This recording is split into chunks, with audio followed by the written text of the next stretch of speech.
in to this sacred circle of love, courage, and hope.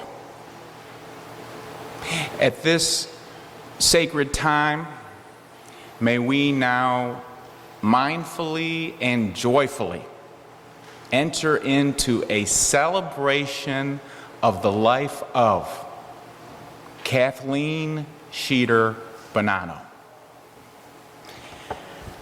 Daughter, sister, friend, student, teacher, wife, mother, poet, social justice warrior, one of the funniest people you ever gonna know. She could have been a comedy scriptwriter in Hollywood, but LA did not get her, Philly did. About 9 years ago, Kathy and Dave had been married for 25 years, and Kathy decided to add on the name Bonanno. She went from being Kathleen Sheeder to Kathleen Sheeder Bonanno. And in a worship service here, Kathy was joyfully sharing about this change. She told the congregation, "It's been 25 years since we got married, and I think Dave got the point." I think Dave got the point, so I'm going to take his name now. We here, and many others who are not, got the point.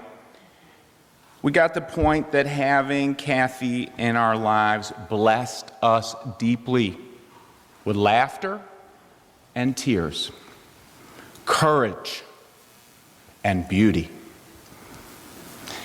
Kathy was a saint to me, really, and I think to so many others, and in that spirit, I honor her now by lifting up these words of an old spiritual. If you know and care to, you can join along.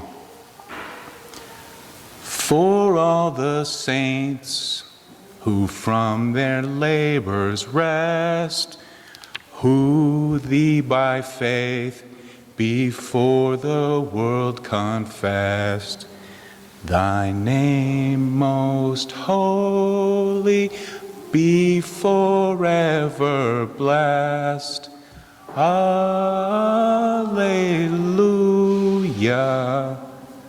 alleluia.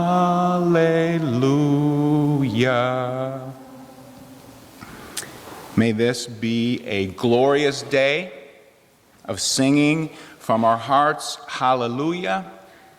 Thanks to God, thanks to life, for Kathleen Sheeder Bonanno.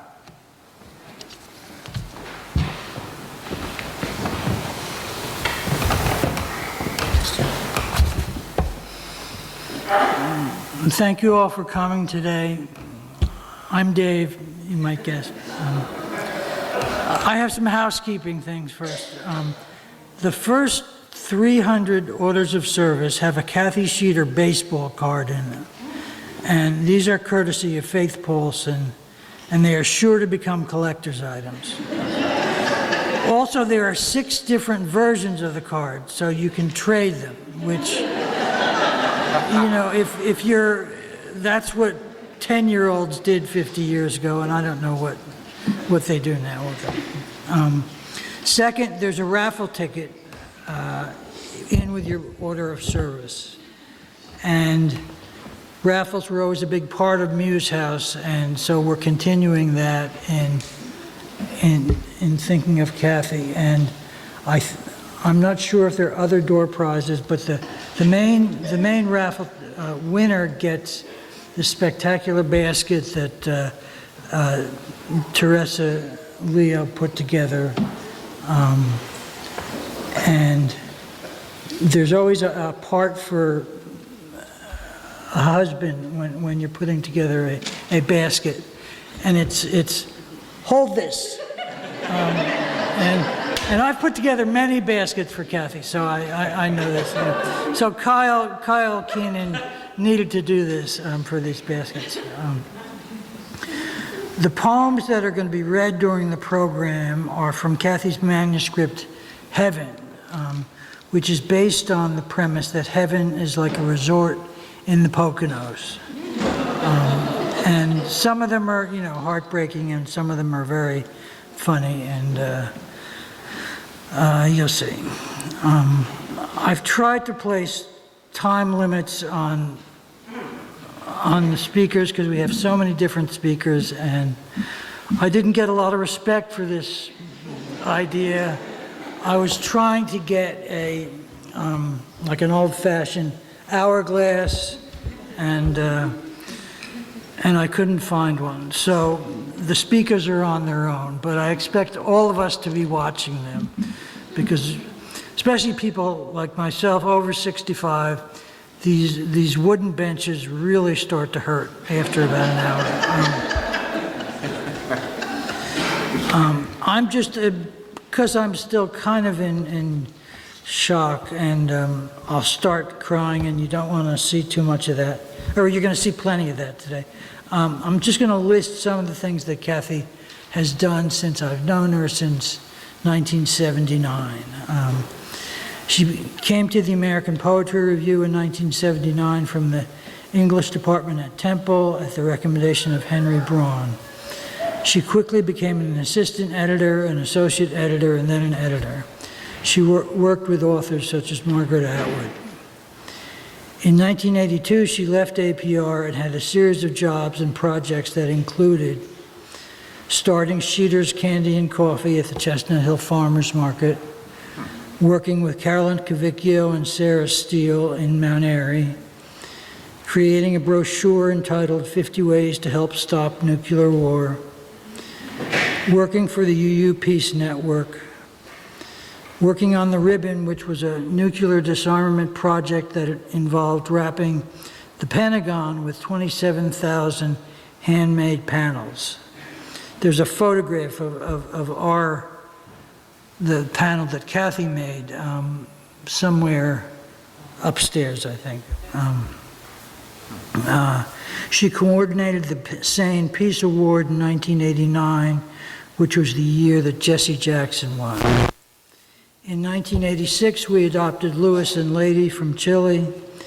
Kathy returned to Temple to finish her degrees, mostly at night, and she got her undergraduate and MAT in, I think, by 1992. She taught for 5 years at Dobbins Votech at 22nd and Lehigh, right here in Philadelphia, and she taught for 13 years at Cheltenham High School in Montgomery County. In the summer of 2003, Lady was murdered. Among the groups Kathy helped with fundraising and advocacy were Parents of Murdered Children, Montgomery County, EMIR, Every Murder is Real, where she served on the board, and they're located right here in Germantown. The Berks County Women in Crisis. A number of people in our family received counseling at the Anti-Violence Partnership in Philadelphia, and Kathy spearheaded an effort to paint and furnish the offices of the organization that used to exist in Germantown. In 2008, Kathy received the Purple Ribbon Award from the Lutheran Settlement House. In 2009, Kathy received the Beatrice Hawley Award for slamming open the door from Alice James Books. This was a book of poems about Lady, her murder, and the trial of Joseph Eady. She received a favorable review from David Kirby in the New York Times, and the book received national attention after an interview by Terry Gross on NPR's Fresh Air. In support of the book, Kathy visited numerous university writing and social work programs, as well as speaking to the Pennsylvania State Troopers, women's groups in El Paso, Texas, and literary centers throughout the country. In 2010, Kathy officiated at the marriage of Rebecca Bonanno and Andrew Smith in Rhode Island. In 2011, with the help of a Knight Foundation grant, she retired from teaching on the high school level and started Muse House, a center for the literary arts, located on Germantown Avenue in Chestnut Hill. Muse House brought writers from throughout the country to Philadelphia, and more importantly, offered a home for writers on all levels with workshops and readings. Kathy was diagnosed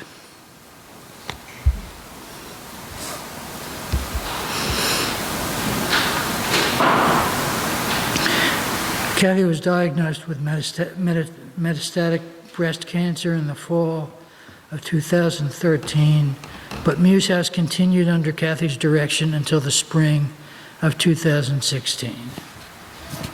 Now, Becky Bonanno is going to read one of Kathy's poems from Heaven. Okay, so let's take this one.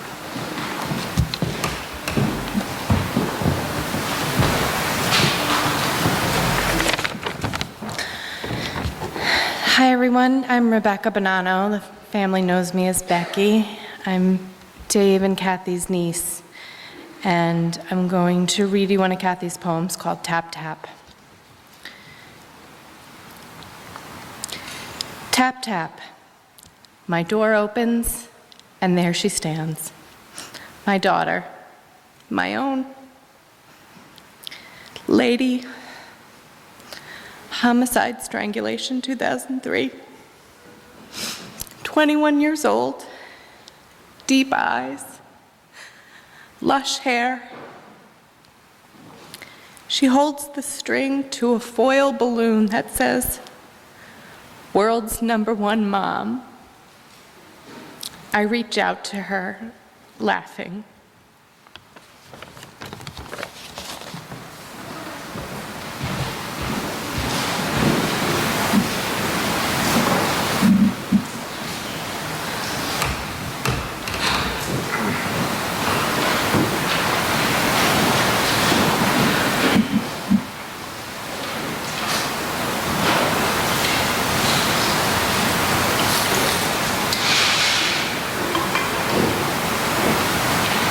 It was 1975. The war in Vietnam was finally over. Kathy was a sophomore at Temple. That summer, she needed to park herself at a place away from her parents' financial woes, while she earned money for her tuition as she was putting herself through school.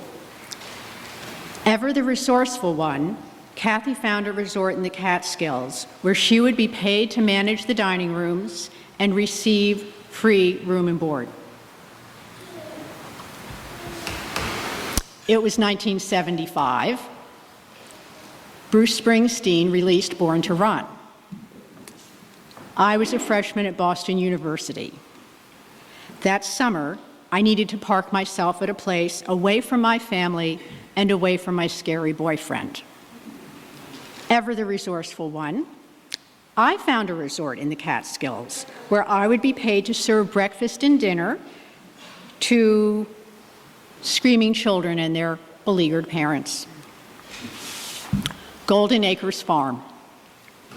It was rustic, it was kosher, it had horses, a pig, a few chickens, and lots of New York families that needed fresh air. Memorial Day weekend, Kathy and I were introduced to each other and told that we would be roommates. Our room, a 90 or so square foot shack that could have been a setting for a Walker Evans photo shoot. Old damp wood, twin cots with thin sagging mattresses.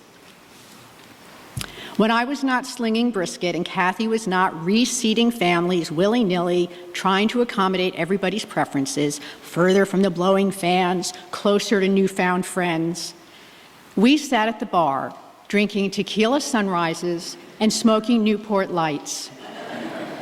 There, Kathy introduced me to the poems of Elizabeth Bishop and Adrienne Rich. I explained to her Karl Marx's dialectical theory of capitalism. And together we would dismay over why Jack the Salad Man was not noticing this fetching redhead and her blonde co-conspirator, which I was blonde back then. And as we had nicknames for our coworkers like Jack, I wondered if they had nicknames for us. Lucille Ball, Olivia Newton-John. The young woman I fell in friendship love with that summer was compassionate, empathic, and generous. She was passionate about art, passionate about social justice, and not at all passionate about housekeeping. During one fierce rainstorm, Jack the Salad Man, Lurch, who was the kitchen steward, Kathy and I had a mud fight during that storm, after which Kathy's and my mud-soaked clothes sat in a heap in the center of our shack for a week. By the end of the summer of '75, I had enough clarity and confidence to leave my scary boyfriend. Kathy would soon land her internship at the American Poetry Review. That summer, Kathy envisioned for herself a life of passion, politics, and poetry. I would say by any measure, she succeeded.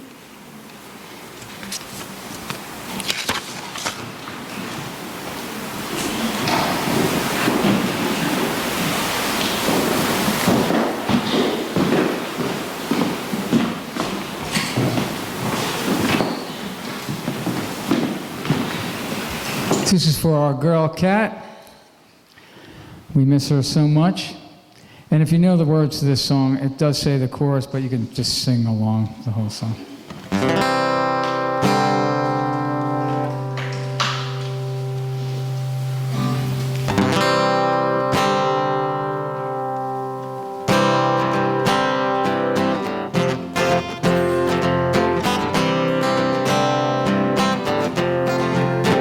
I got sunshine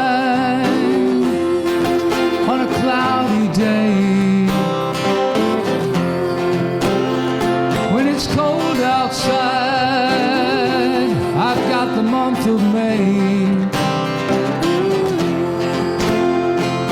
I guess you'd say, what can make me feel this way, my girl?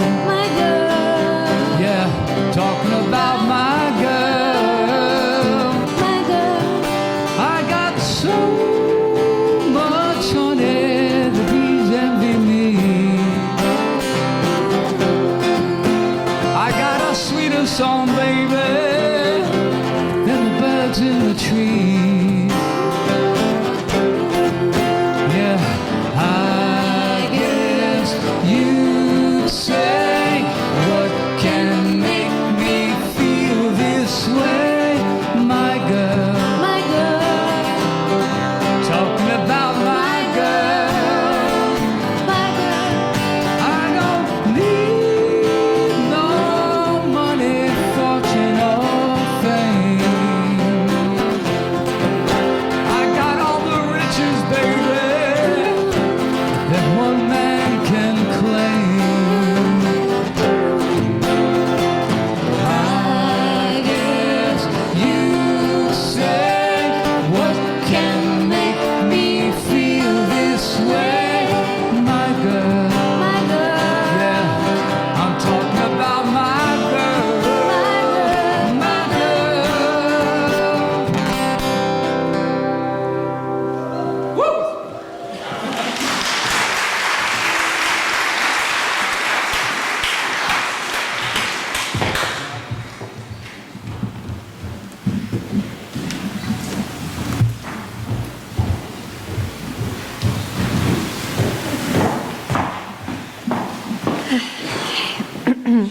Hello, everyone. My name is Kathleen Sheeder-Borelli. Most of you know me.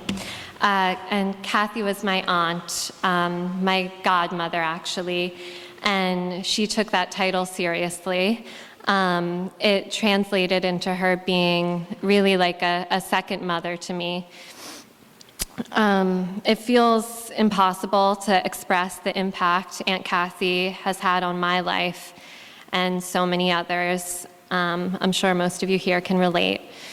She has been my champion through good and bad, always seeing the best in me, even when it wasn't obvious, always nurturing my spirit and my creativity, and always a shining example of how to give fully. Sorry. I'm so lucky to have loved and been loved by such an extraordinary woman. So this poem, as David said, is from her collection Heaven, and is entitled First I Die. I am a starfish. My sister strokes my hair, as women do. David, where, but at my right hand. Caitlin, holding my left, and her father holding her other hand. Louis at a foot. Gary, gone to smoke a blunt in the parking lot. Last week, I was a sultana in Sardinia, complaining about the raisins in the rice pudding. 3 days before, it became personal. The pain in my head, and me, and bam, it takes me down to the mat, and bam, again and again. Now, I am in the throes of it. I stretch my neck, an ancient tortoise. I half rise, then lean back again and give birth to my death.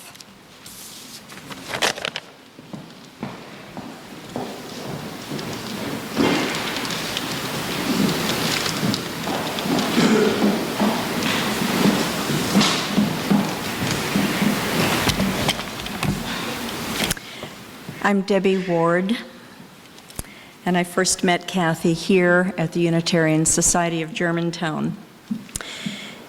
In 1987, Philadelphia writer Laureen Carey interviewed Kathy for a story entitled Giving Religion a Second Chance, which appeared in the Philadelphia Inquirer magazine section. Kathy, a lapsed Catholic, on the cover, sitting in one of these pews. In 1983, following years of spiritual exploration, Kathy searched through the phone book for a place where she and Dave could hold their wedding ceremony. She felt welcomed by the minister here at that time, Reverend Bill Gardner. She felt welcome to participate in creating a ceremony that reflected their values and that had meaning for them. In 1985, Kathy returned to the Unitarian Society of Germantown in search of a religious home of shared values of justice and equity, a place not of judgment, but of acceptance and respect for her personal spiritual search, a place of celebration and hope, where she could move through her life in community. In 1986, following the adoption of Lady and Louis, Kathy's family began attending USG with her. In that Inquirer interview, Kathy said, "I'm feeling that very parental feeling, the pride when you see the children taking steps that reflect the values of the parents. And I must say that on those occasions when the Sunday school children come out, when I see my kids and they were just learning about Johnny Appleseed or Susan B. Anthony or Buddha, when I see those little liberal Unitarian minds in the making, it warms the cockles of my heart." Writer Anne Lamott said that laughter is carbonated holiness. As a congregation, we discovered Kathy's sense of humor early on. Through the years, among many other ways of being engaged in the life and work of this church community, she entertained us at annual pledge dinners, church retreats, fundraising auctions. She had this hilarious auctioneer routine that made us laugh so hard we spent beyond our means. This was laughter that surfaced from deep inside that I believe through the years allowed us to connect with one another in a holy way. As a mentor for the coming-of-age children in the late 90s, Kathy helped a young student write her credo, and she wrote her own in the form of a poem, of course, and in the interest of time, I will share just the last part. If there was a heaven, and remember this was written in the late 90s, it would not have majestic mountains and lakes or that steam, viney look of the Garden of Eden. Mine would look like a luxury hotel in New York City with really good room service and luscious carpeting, and I would get to be in charge of who checked in. And I would drink magnolias in the morning and go to the Metropolitan in the afternoon. And I would take my little dog with me, and maybe I would wear gloves because you can do that in heaven and not get laughed at. Maybe the dog would wear something too.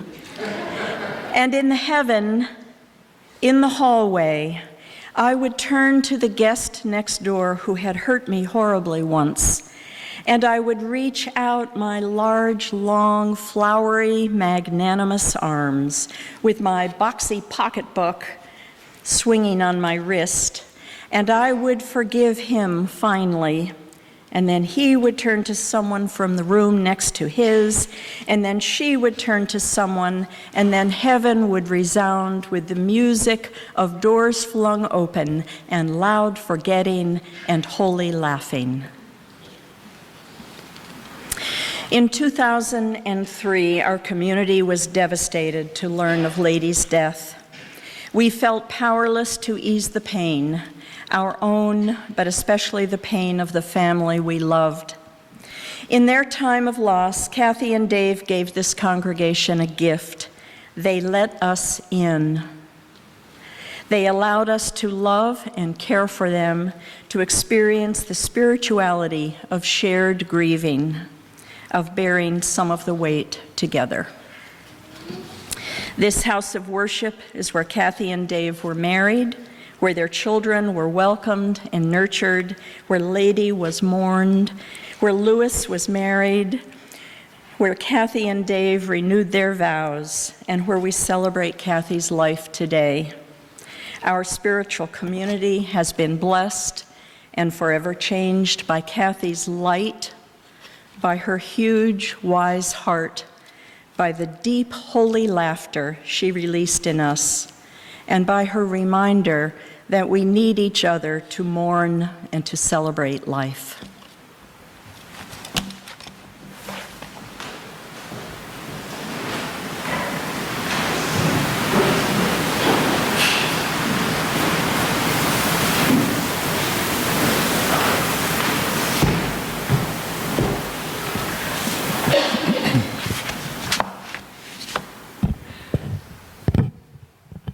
Hi, everyone.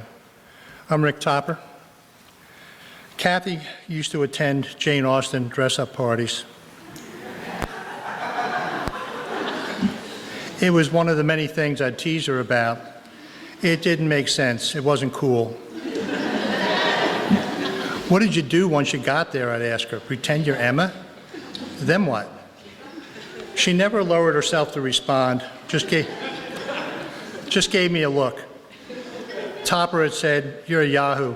It's not supposed to make sense." Kathy worshipped Austen and Dickens, too, but during her years at Cheltenham, I came to see her as a different figure from the early days of the novel, Don Quixote.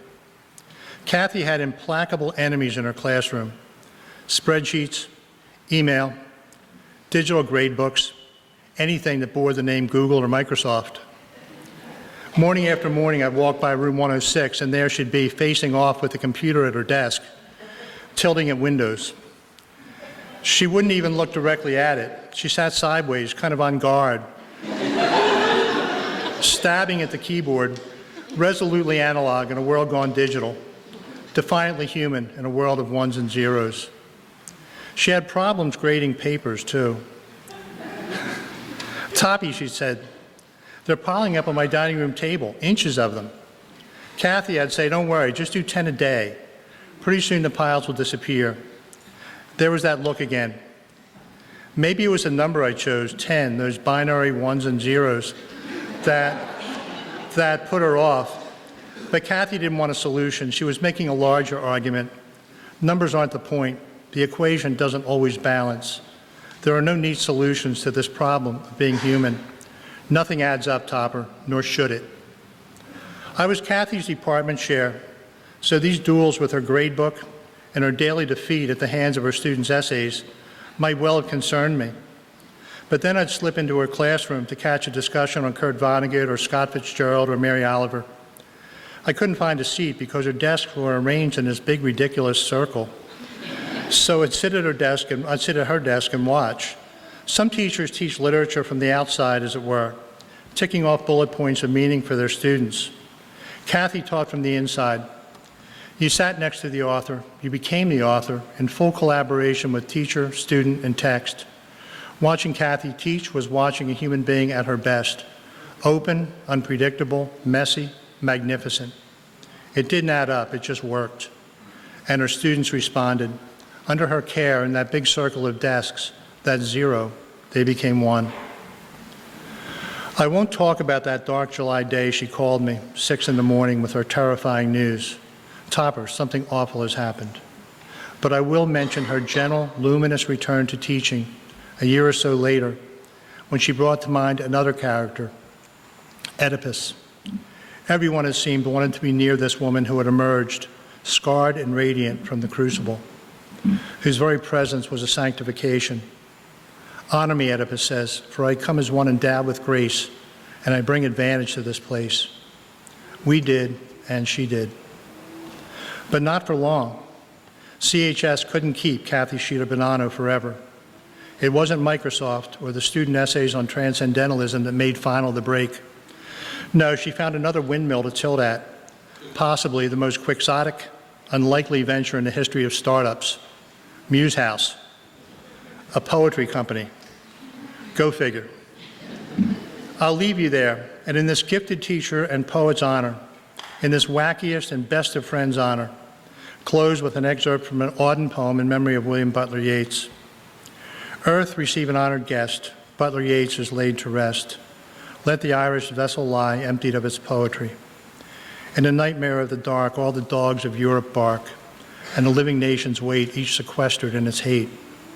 Intellectual disgrace stares from every human face, and the seas of pity lie locked and frozen in each eye. Follow, poet, follow right to the bottom of the night. With your unconstraining voice, still persuade us to rejoice. With the farming of a verse, make a vineyard of the curse. Sing of human unsuccess in a rapture of distress. In the deserts of the heart, let the healing fountain start. In the prison of his days, teach the free man how to praise. Goodbye, Kathy. On behalf of your colleagues and your students, we love you and we miss you. An English teacher, you strayed from your lesson plan and taught each of us instead the hidden arithmetic of the heart.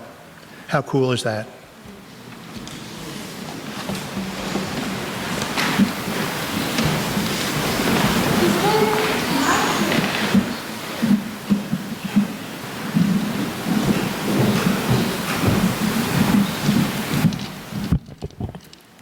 Bernadette, Kathy's cousin, honoring her maternal Lloyd side of the family. I think in heaven, all your favorite things ever are available to you. So in this moment, I want you to take a breath, and I want you to bring to mind your favorite baked good, or one of your favorites. The Grammy in this poem is our Grammy Lloyd Mildred. Heaven's